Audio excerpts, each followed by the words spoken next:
Hey, first, listen to me. This is really just to you. No one opens the door today with me. I was really about to go. Nope, no one opens a door today.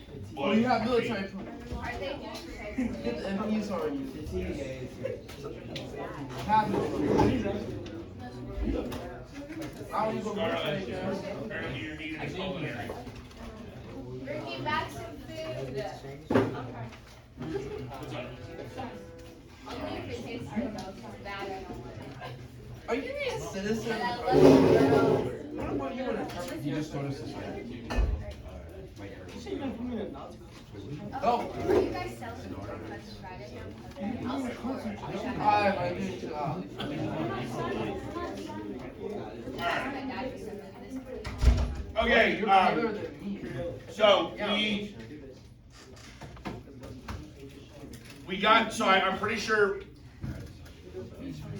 yeah, all right, so we got through the sit-ins, right? We got through the creation of the SNCC, right? And we know that that's different than the Southern Christian Leadership Conference that's really housed, obviously the title entails, right? Christian Leadership Conference, right? Housed by sort of Southern preachers, right? So the next sort of method of protest that we're going to undertake here are what are called freedom rides. Right? So again, this is the 1960s. This is before, people still took buses places, right? Because mass transportation wasn't what it was today, or what it is today. Flying was not widely accepted. Okay? This is done specifically at trying to create some sort of congressional response, right? Because here's the deal. You board a bus, let's just say for the sake of argument, you board a bus in Philadelphia, Pennsylvania, right? And you want to ride on that bus all the way down to Atlanta, Georgia, right? If you are a black person and you get on the bus in Philadelphia, where do you have to sit? Nope. It's Philadelphia. Where do you have to sit? Anywhere you want. Right? There's not the same level of Jim Crow and segregation in the North. And now, here's what happens, right? And this is really a conversation for law and some nuanced details that gets into some congressional constitutional interpretations and constitutional understandings, right? But you sat down on the bus, right? And let's just say you was near the front of the bus because that was the first open seat that you came to, right? And you were in Philadelphia, and that bus starts its trip toward Atlanta, right? And so you would cross from Philadelphia. Maybe into Delaware, I don't know, maybe into Maryland, but eventually you're going to get into Virginia and North Carolina, right? Now, you have not done anything other than sit there. You breaking the law now once you're in North Carolina? You are. Has your behavior changed? No, right? So, this gets into some legal conundrums, right, as to what is and is not permissible based upon behaviors, right? Because if you are in one location in the United States and you are engaged in a behavior that is permissible and illegal, and then you change locations and you are still engaged in the same behavior, now the question becomes, how can the law change, right? Theoretically, the law can change because we have state laws and states have a significant amount of autonomy to create their own laws. But one of the ways that states cannot create their own laws is they cannot mess with interstate commerce, right? Because the state of North Carolina cannot dictate to the state of Pennsylvania what they do about anything. Make sense? And North Carolina can have its own laws all they want. Okay? But this bus, you bought a ticket, yes? You got on a bus in Philadelphia with a ticket, you bought a ticket, guess what that's called? Commerce. That's commerce, right? That's buying and selling stuff. That's the definition of commerce. So you bought a ticket. You engaged in commerce. Did that commerce cross interstate lines? Yes, because obviously the bus crossed state lines. Okay? Interstate commerce is the purview or the responsibility of Congress. Again, because states cannot tax one another, right? They can't do, there's certain things that the states cannot do in relationship to one another. So if you want to actually challenge what's going on at the state level, this is actually an excellent method in order to do it, right? We're going to invoke the Interstate Commerce Clause. And now our freedom rides are organized by CORE, which is the Congress on Racial Equality. Okay, and again, largely made up of college-aged individuals, right? It is the younger people who are more active, more engaged, more involved in civil rights, because obviously it's going to affect them longer, right?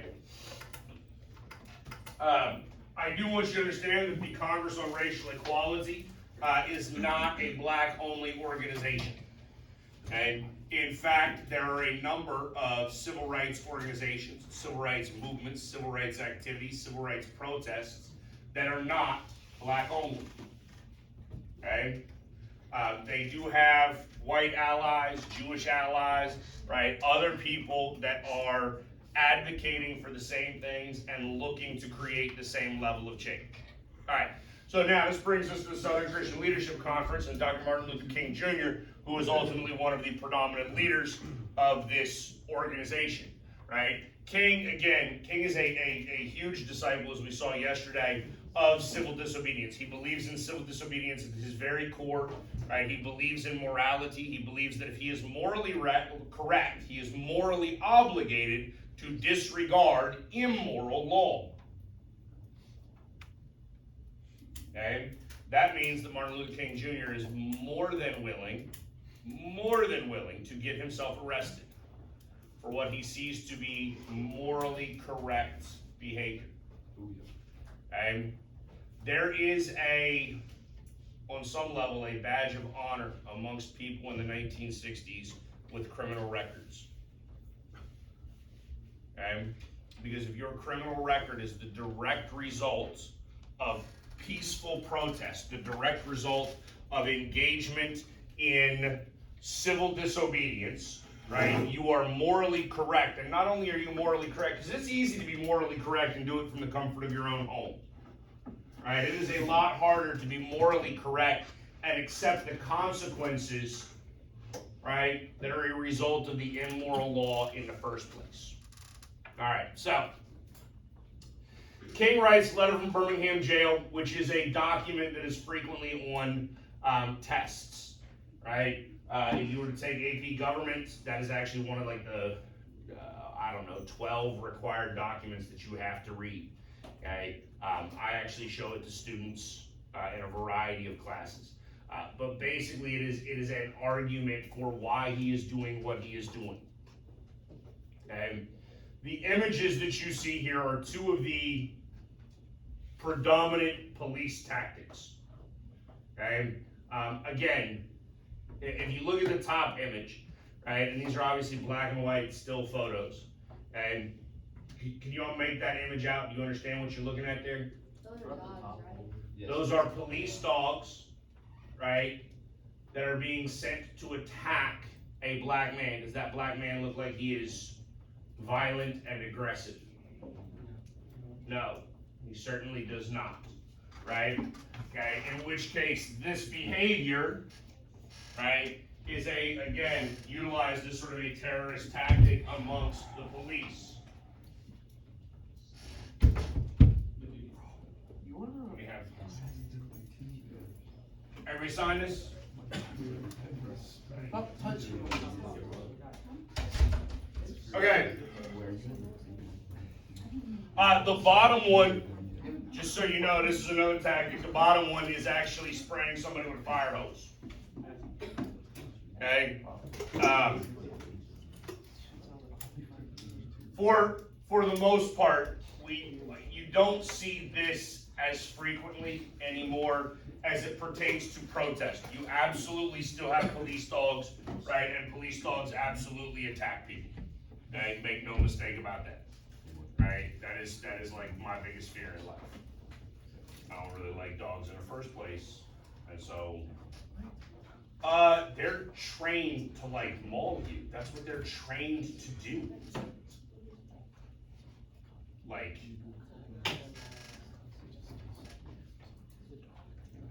you left a laptop in another room? Okay. All right. The the water cannons are a means, they're an attempt. The idea behind them is to try to disperse population. That being said, anybody ever like accidentally hit themselves with a pressure washer? Oh, yes. Painful, ain't it? Oh, it wasn't accidentally. My sister sprayed me with it. I'm sorry your sister doesn't love you. She's also hit me in the head with a golf She hit you in the head with a golf ball? club. Golf club. Oh, I was actually going to be thoroughly impressed if she hit you in the head with a golf ball, as that requires a significant level of like aim. Yeah. Okay. She missed the golf club and hit the ball. The things I put on video, right? Okay, so this brings us to some of the backlash, right? And again, I do want you to understand, like, these hopefully these are mild, at least mildly disturbing to you. Yes, I would actually hope that you look at those and you're at least somewhat uncomfortable.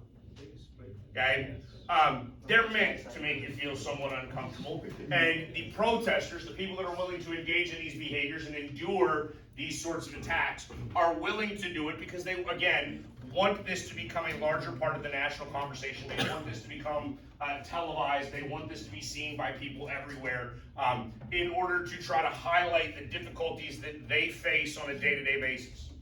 Okay?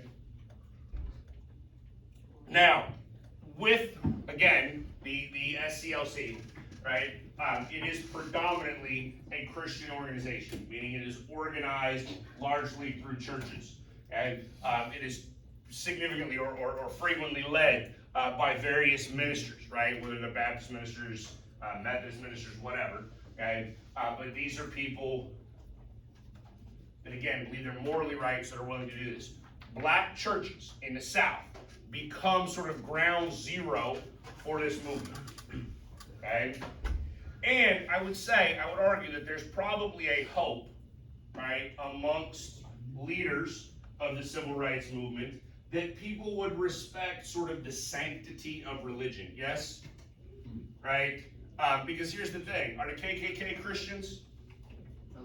Supposedly, right? Like, they gonna claim to be Christian. They gonna be claiming to be out there doing God's work, right? So if you claim to be a Christian, you should probably feel terrible about bombing a church. No, they don't. And but churches are utilized as somewhat of a safe haven, and I would venture to guess, and I don't have the data, and I've never looked at the data, but I would venture to guess that the percentages of attacks at churches is probably lower than attacks elsewhere, right? Which is obviously a good thing.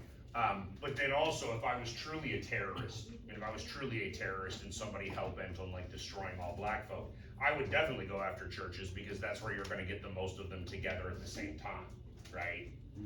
Okay, so if you're talking about like war and actual like targets of opportunity, that should be high on your list. Okay, for the most part, it doesn't happen.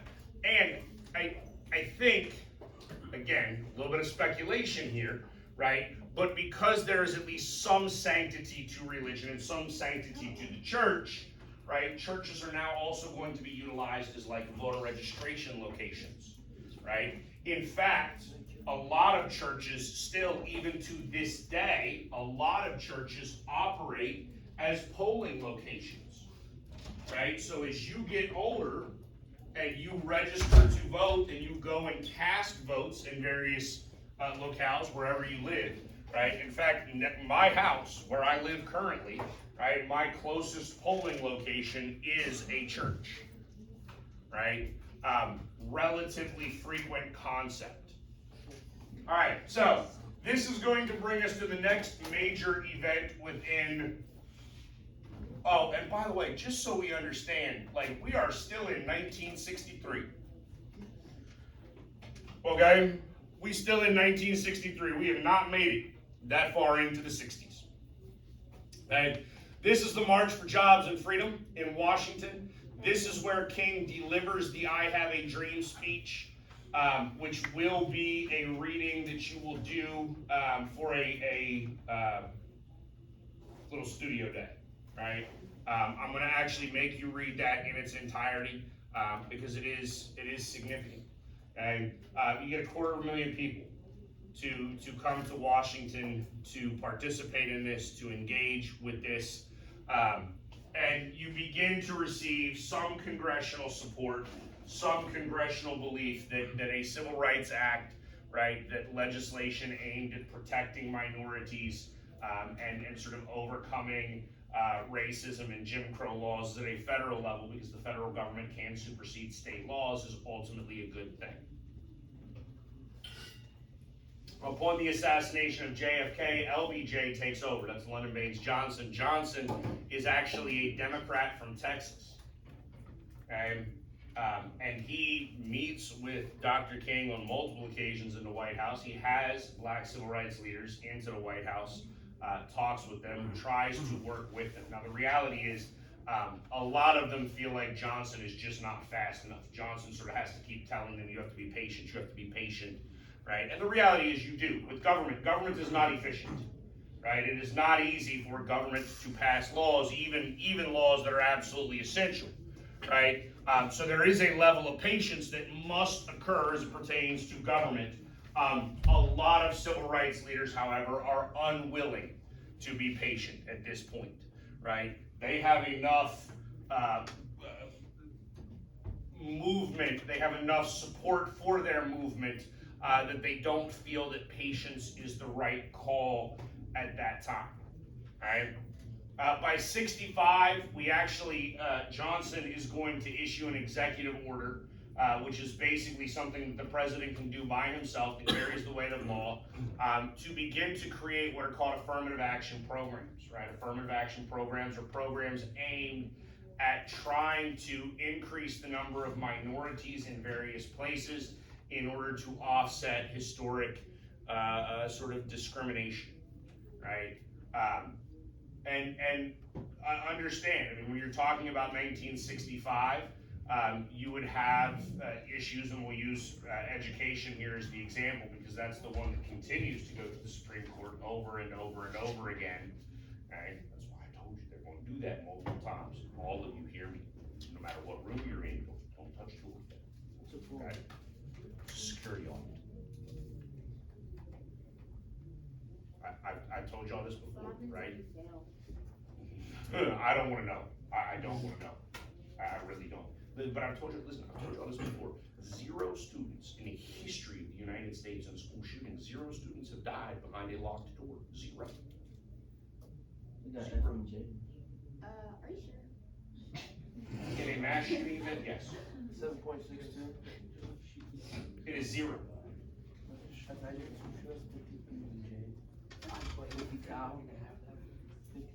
See, this is one of those things. This is probably a conversation next year for government. Like, are school shootings going up or down? Down. They're going down. Really? Yes. Is the United States? Is there more crime or less crime in the United States today? There's less. Really? Y'all gotta stop watching. Okay, look, you need to watch the news, but at the same time, you need to not watch the news. Have you seen the stuff that they've been on the news? Have you heard about the guy who was The news is designed. Native American, and he was found to be raped. Blood turkey. No, I mean, hey, listen, and I'm sorry, you won't get, listen, we will actually spend a lot of time next year in government class dealing with the media, because I hate to sound like Donald Trump, but the media is a problem. Now, it's not the problem, like Donald Trump got the problem wrong. He is wrong as to why the media is a problem, but media is a problem. Right, and we will spend a significant amount of time talking about that next year in government class. Government's one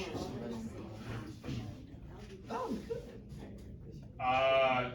At least, okay, I only have 2 sections of government next year. So half of y'all gonna be, at least half of y'all gonna be in the same class. Oh, yeah. Right? Cause it's one semester each, so like I'll probably have half of you in the fall and half of you in the spring. Oh, it's one semester. Yes, and economics is your other semester. Dang it. And I do not teach economics. You should. Dual economics will be Miss Blow. Coach Blow's wife is actually coming next year. Yes. She was the dual economics teacher with me at George Range. Okay. She is one of the best economics teachers that I know. Economics, however, is, hey look, this is just my opinion, I hate economics. She is actually the online professor right now for the dual econ kids, right? And it's funny because my dual government kids were in econ last semester and they all joke now and they were like, our class was so easy and she actually makes them like learn to do stuff. Yeah, you could. Are you taking dual econ over the summer?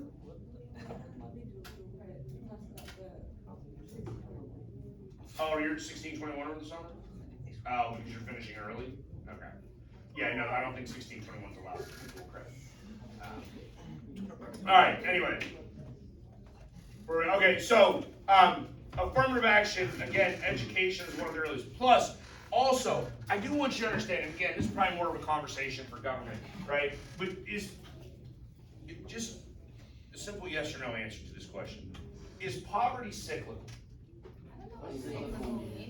If you are born poor, are you likely to die poor? It depends. I don't know. That's good. Likely. No, likely. So when we talk about cyclical, we mean what is the likelihood? The answer is yes, you are likely to die poor. If you are born poor, the likelihood of you dying poor is very high. Right? What is the best way out of poverty? Education. It's education. Right? And so here's the thing, and understand that tax dollars disproportionately go to different schools. Okay? In fact, a lot of school funding comes from property taxes. Therefore, the richer your neighborhood, the higher the property taxes are, right? Because it's based upon the value of your home. Therefore, the more money the school gets. So rich schools are in rich neighborhoods and get lots of money, right? And poor neighborhoods have lower property tax value, or the totals, not the value, right? Like the percentage might be the same, right? But if it's 2% on property taxes and my house is $100,000, that's $2,000, right? But if my house is $1 million, that's $20,000, right? Yes, ma'am. This school is definitely upper middle class. So LCI is actually interesting because there's a fair amount of diversity. One of the things I love about this district and I love about this county, Fort Bend County, if y'all didn't know this, Fort Bend County is the 5th most diverse county in the United States of America. This is Fort Bend County. Yes. What? I think it depends on where you're at in Single Range. I think most of Single Range is still Fort Bend County. Right? Katy ISD is weird because you can be in Harris County, Fort Bend County, or Waller County and be in Katy ISD. It actually encompasses 3 separate counties. Okay. So here's the thing, right? Now, if you begin to understand that property values, right, dictate sort of funding for schools, right, for primary and secondary schools, meaning elementary and high schools, right? And therefore, if you live in impoverished neighborhoods, the property values are low, therefore the tax totals are low, therefore the school is underfunded, yes? Right? Underfunded schools result in what type of an education? A poorer education, right? In fact, we actually have data that says teachers as they start out will stay, will usually go to more impoverished districts to begin with, right?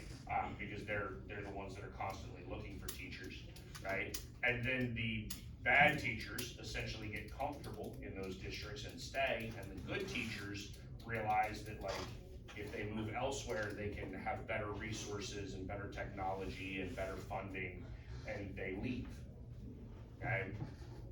So, we get into secondary education, right, or post-secondary education. And affirmative action programs will initially be implemented in order to create racial diversity within college campus.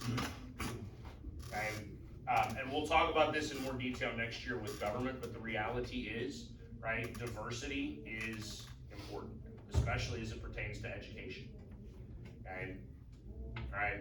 Because physical diversity, right, generally leads to intellectual diversity, right? Because you have different lived experiences. And intellectual diversity, meaning diversity of thought, is the singular most important thing in education. Right? Okay, this is why education is actually, like, school is harder for you than it was for me. Okay, when I took this class back in high school, right, when I was in U.S. history back in high school, right, my teacher told me that Columbus was a genocidal maniac, right, and just murdered a whole bunch of people and that he's in hell. And then I wrote that down on the test. And I didn't have to evaluate the statement. I just wrote down what he said. Right? I don't think he was a genocidal maniac, no. Like, I don't think he intended to create genocide. I don't think that was his intention at all. But this guy also said, like, you can't, I mean, one of the arguments that he made was you can't discover the new world because the new world already existed. And I actually challenged him on that, because I said, well, how do scientists get credited with the discovery of cells? Because cells always existed, right? But then we, like, became aware of them, which is the definition of discovery, right? Although that being said, Columbus didn't discover America, because that moron came here like 6 times and died thinking he had still gone to India. That's why it's not North and South Columbia. It's the West Indies. It's North, yeah, and it's also why it's called the West Indies.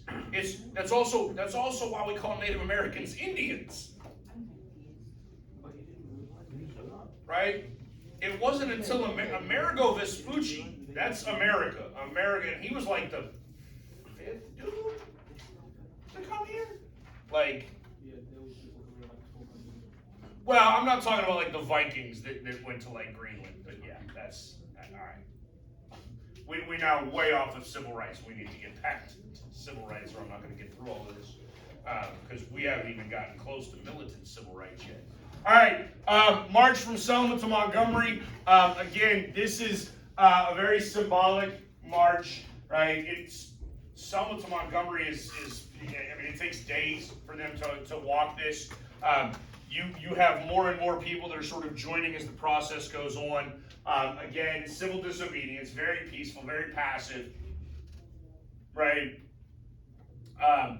And again, just trying to bring about attention to the issues and to what's going on.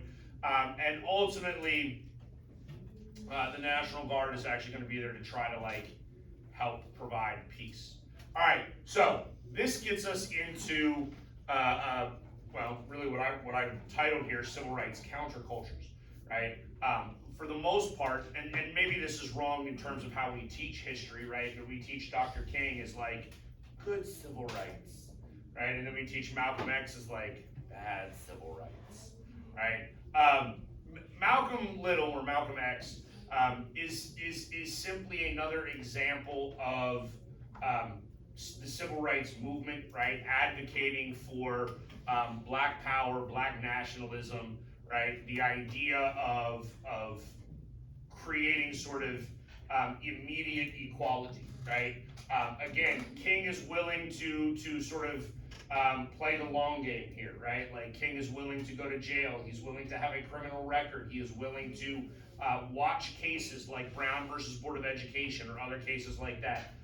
There's a, I forget who it is, but it's the Heart of Atlanta Motel, right? Like, cases that will wind its way through the Supreme Court. Mind you, it takes years for a case to make its way all the way through the Supreme Court. Years.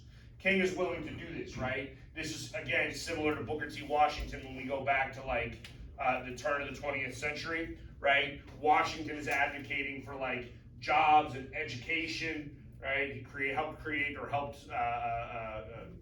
build the Tuskegee Institute, okay? Malcolm X is more of your W.E.B. Du Bois type, right? Immediate equality, right? Immediate. They're not going to play the long game. They're not willing to play the long game. He wants it right now, no matter what. Okay. The other guy is Elijah Muhammad, who is basically he's basically Malcolm X's sort of spiritual leader, right? Spiritual guide, who is welcome.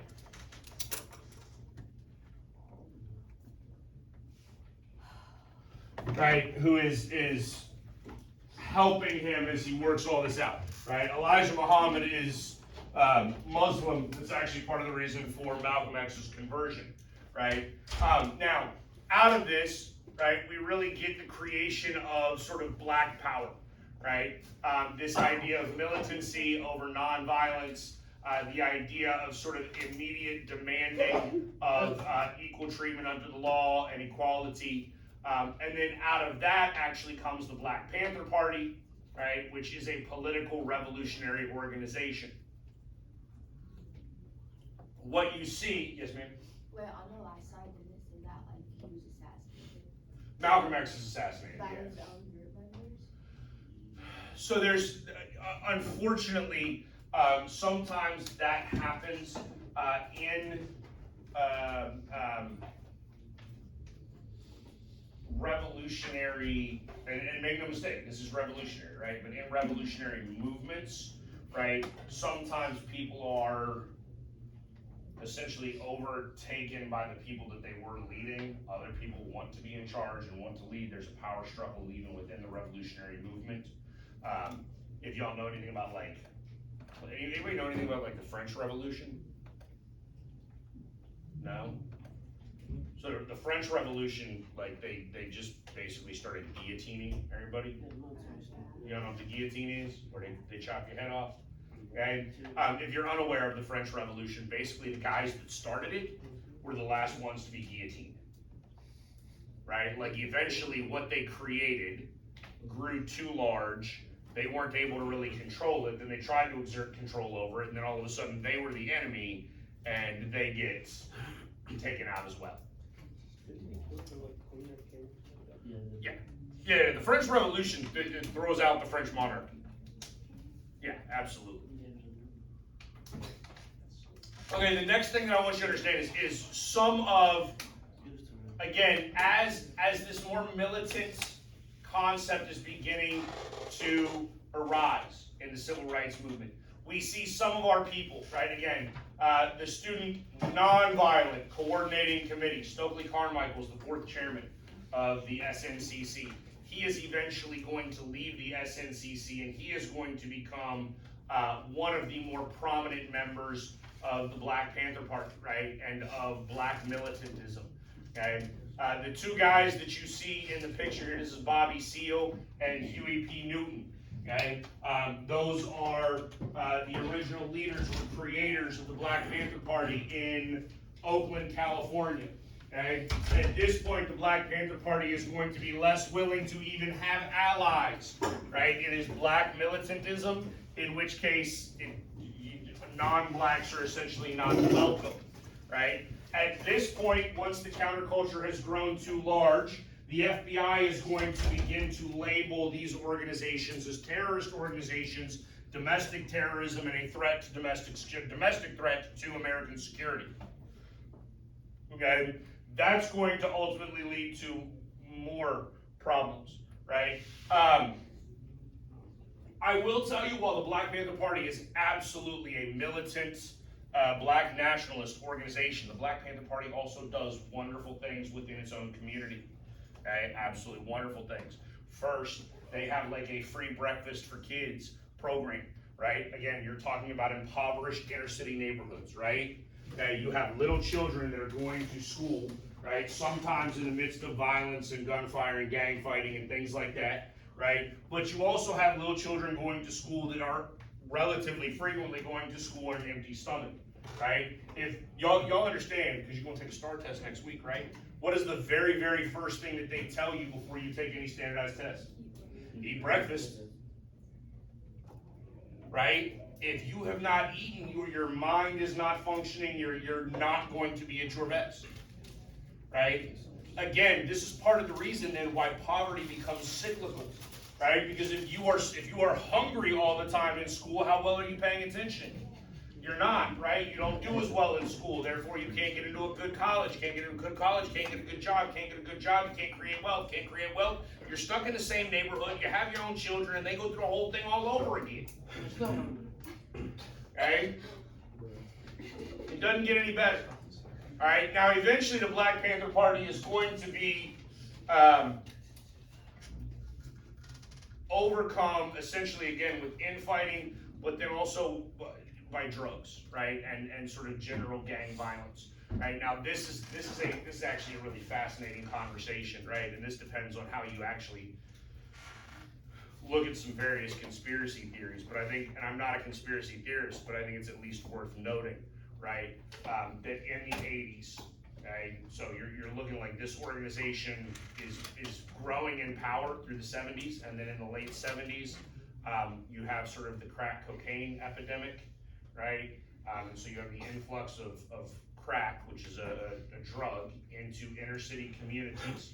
Right? And there are many people that believe now that crack was introduced into these communities by the CIA, okay? As a means of trying to create infighting within the community, as a means of trying to further deteriorate the community itself. And the reality is the Black Panther Party actually does a variety of things. Again, not just the free breakfast program, right? The free breakfast program for kids is awesome, right? They also essentially create their own police department, right? And when I say that, what I mean is, right, they teach themselves and each other self-defense. They open carry weapons. You know what that means? That means that you know, you can see that they have a gun on them, right? It's not hidden. They're not trying to hide it because they don't have criminal intent. People that hide guns have criminal intent. People that do not hide their gun generally do not have criminal intent. Not all people that hide guns have criminal intent, right? But if you have criminal intent, you're significantly more likely to hide the gun. I should have said it that way. Yes? Right? If you do not have, no. If you have criminal intent, you're significantly more likely to have the gun. If the gun is visible and open carried, you are significantly less likely to have criminal intent. Let's say it that way. All right? All right. But just also understand there's way more people that carry guns concealed than they do open. All right? So I want to say it in that direction so that we make sure that you do have a significant portion of the population that concealed carries without criminal intent. That is a valid statement. Okay? But again, they're going to be trying to essentially police their own neighborhoods because one of the things that they're trying to advocate against is police brutality, right? And police brutality, especially police brutality in inner cities and amongst minority groups, is not a new concept, right? This is not a new thing that we have only begun discussing here recently. I do want to point out to you, the dude on the right is Huey P. Newton. He is actually murdered by essentially gang members, again, in 1989, I believe, by people looking to increase their own sort of market share in illicit drug trades. And the drugs do a significant amount of damage for this. Now, that brings me to Fred Hampton, because now, like, we can talk about conspiracy theories beforehand. We're not even going to talk about conspiracy theories with Fred Hampton because he is just straight up assassinated by the police, right? It is a straight up assassination. And he is the leader of the Black Panther Party in Chicago. While he is a member of the Black Panther Party, he is a little bit different in the sense that he is not as sort of black nationalist. He's probably not even as militant as some of the guys in Oakland, right? He actually creates the Rainbow Coalition. He brings rival gang factions, right? A Hispanic gang, black gang, and I forget the other one. But basically, like, brings them all to the table, gets them to work together, gets them to quit killing one another, right? In order to try to like protect their own neighborhoods and better their own communities and make their own neighborhoods better rather than fighting with each other. Okay? Ultimately, the FBI, they infiltrate the Black Panther Party. They turn some people, they have some inside informants. And the police, the Cook County Sheriff's Department raids his home one morning and just shoots him while he's in bed. I'm not joking. It's a police assassination. That was in the region. That was in the region. It was in what reading? Oh, you've already done the war, from the war on poverty to the war on drugs. Yes, it is in that reading, right? This creates the rise of identity politics or group politics. Again, once you begin to have successful civil rights movements, right? Once we begin to have successful civil rights movements, other groups are going to see that success, and they're going to begin to, one, start advocating for themselves, but then two, try to utilize same of the tools, same tactics, same opportunity in order to generate some opportunities, rights, progress for themselves, right? So we'll start with sort of Latino civil rights, right? And the guy in the picture there is Cesar Chavez. Hey, the state of California actually, like, that's a school holiday now. Cesar Chavez Day. Okay? He is a civil rights activist, politician, helps actually create the United Farm Workers, which is a civil rights organization, a labor organization aimed at trying to help Mexican Americans, well, really any Hispanic American. I think it was open to way more than just Mexican Americans. But essentially, people that are working in the fields in Central California. Central California, right, if you get over sort of the coastal mountains there, Central California is very fertile farmland, okay? There's large amounts of crops that are grown in California, okay? At various points in American history, like during World War II, we remember the Bracero program? No? Right? It was actually a program advocating for and recruiting Mexican labor to come into the United States to try to keep our agricultural industry going while our men were gone fighting wars. Right? And the problem is illegal immigrants do not have a lot of legal protections, obviously, because they are here illegally.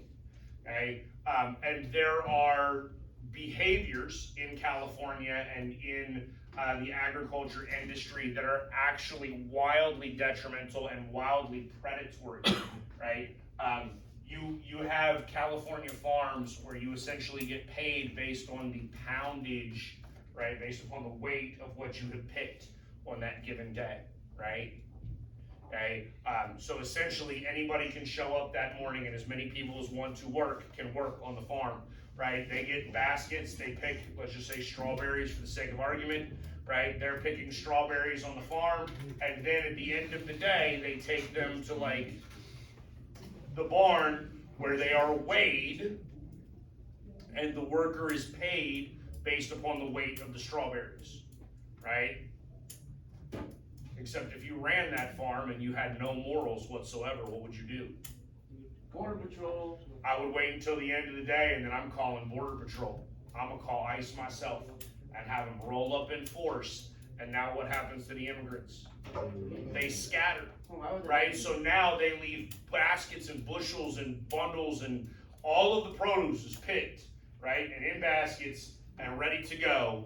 And now you ain't gotta pay nobody nothing. Right? Don't think that didn't happen. Right? Native Americans are also going to try to create some level of civil rights and civil rights opportunities, right? In fact, if you look at group identity politics today, right? If we look at demographic breakdowns, right? And let's actually go back to our affirmative action example in like colleges, right? So we know who made up the vast majority of college students in the 1950s, right? White Males. dudes, yeah, white dudes, right? Women didn't go to college. right? If women went to college, they went to get their MRS degree. To become a missus, to find yourself a husband. That's an MRS degree. Okay? Your MRS degree is to become a missus rather than a miss. Okay? No, no, because listen to me. I need you to understand this. My own mother will tell you this, right? My mother married my father, right? Because my dad actually had a plan on how to get the hell out of West Virginia. Right? Like if you were to ask my mother today, the thing that she liked the most about my dad when they were in high school was that he had ambition to leave Poe, West Virginia. Because my mom wanted out. She wanted out of Poe. Because she was tired of being Poe. Okay? The opportunities for women are significant. Look, I love my grandfather to death. I love that man to death. I will be devastated when he dies. Right? But my grandfather set my mother down when she was in high school and was like, you have three options in life. Three options. Right? You can get married, you can become a nurse, or you can become a teacher. That's it. Those are your only options. In health? In health? In life as a woman in the 1960s and 70s. Right? Like we're into, I mean, my mom was born in the 50s, right? So we're actually into the 70s by the time she's in high school, right? And my grandfather, who is a wonderful, he is not, there is not like a sexist, racist, misogynistic bone in his body. He is a wonderful, loving, kind, sweet man to everybody. But because of the generation, like he told my mom, and he thought those are the only options available to women.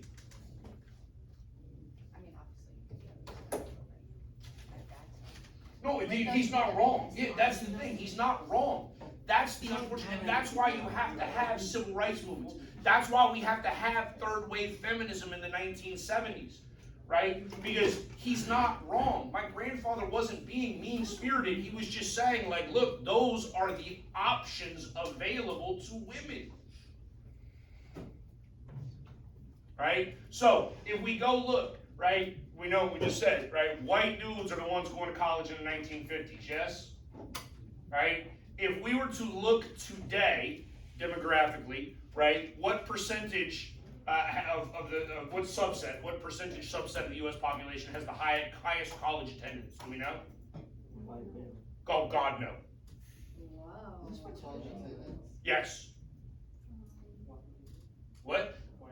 You're half correct. Women. Which women?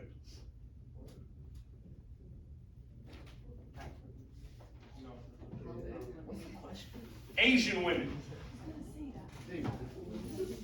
Guys, we're stereotyping. Listen to me. It's not racist. We're stereotyping. Right? Asian women have the highest percentage of attendance in college. Who has the lowest? No, God, no. White people aren't the lowest. Hispanic males are near the bottom, but they're not the lowest. Native American men. Right? Native Americans still have it the lowest. All right. God, I feel so bad for the gay rights movement. It was at the end of the last PowerPoint, and I pushed it. It's at the end of this PowerPoint, and I'm pushing it. I do want to get, okay, because the reality is this is occurring really into the 1970s, and we can tie it into like third wave feminism, which we'll cover next week. But I do want to get to this because in 1960, we do have significant unrest within the African American community. Martin Luther King Jr. is assassinated in Memphis, Tennessee. Okay, and you have all kinds of civil unrest. There was the Democratic National Convention. We'll talk about it in more detail next week. In 1968, there's rioting going on outside of it. I believe it was Bobby Seale just happened to be there, like he was a late fill-in for somebody within the African American community to protest outside the Democratic Convention. Gets like arrested and charged with murder. And so black people are sort of at wit's end over it. So 68 becomes wildly problematic. All right.